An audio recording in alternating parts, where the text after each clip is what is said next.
میں امام مسجد ہوں، مجھے بتائیے ربنا لکل حمد میں بھی پڑھوں گا یا نہیں، یا اگر میں نہ پڑھوں تو کیا نماز میں کوئی حرج واقع ہوگا؟ آیا یہ لفظ صرف مقتدی کے لیے ہے یا مقتدی امام دونوں کے لیے ہے؟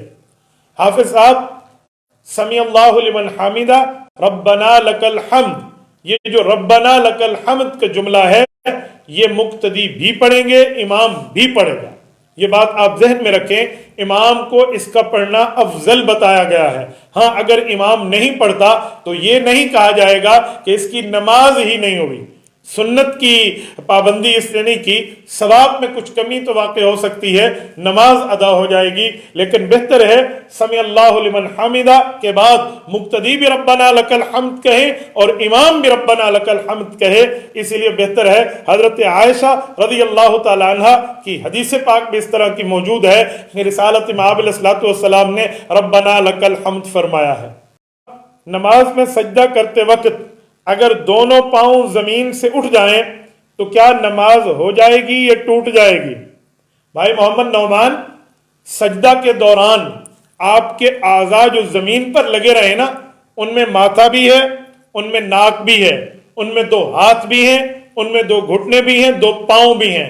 یہ 8 اعضاء ہیں جن پر سجدہ ہوتا ہے۔ 2 پاؤں زمین پہ ہونے چاہیے، 2 گھٹنے زمین پہ لگے ہونے چاہیے، دونوں ہاتھ زمین پر ہوں، 2 2 4 2 6 ہو گئے، 7ویں نمبر پہ ناک، 8ویں نمبر پہ ماتھا۔ یہ 8 اعضاء پہ آپ کا سجدہ ہے، یہ زمین پہ چپکے ہونے چاہیے، لگے ہونے چاہیے۔ اور پاؤں کے لیے تو یہ کہا گیا ہے کہ اس کی انگلیاں جو ہیں یہ آپ بالکل قبلہ رخ رکھیں گے، اور قبلہ رخ رکھ کے آپ اس کو باقاعدہ موڑے ہوئے ہوں گے۔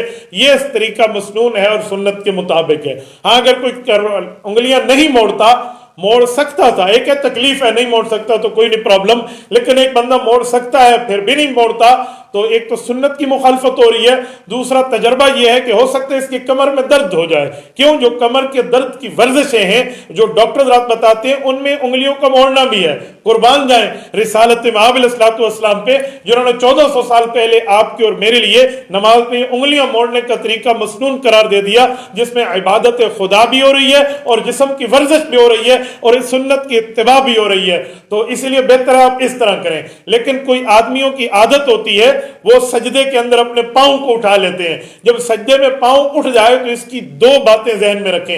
ایک ہے پاؤں اٹھا اور پھر زمین پہ آ گیا تو نماز ہو گئی، اگرچہ اس کی ثواب میں کمی ہوئی، لیکن اگر پورے سجدے میں ہی آپ کے پاؤں اٹھے رہے اور سجدے میں وہ زمین پر نہ رہے تو 8 اعضاء کی ترتیب پوری نہیں ہوئی تو آپ کا سجدہ نہیں ہوا، اور اگر آپ کا سجدہ نہیں ہوا تو پھر آپ کی نماز بھی نہیں ہوئی۔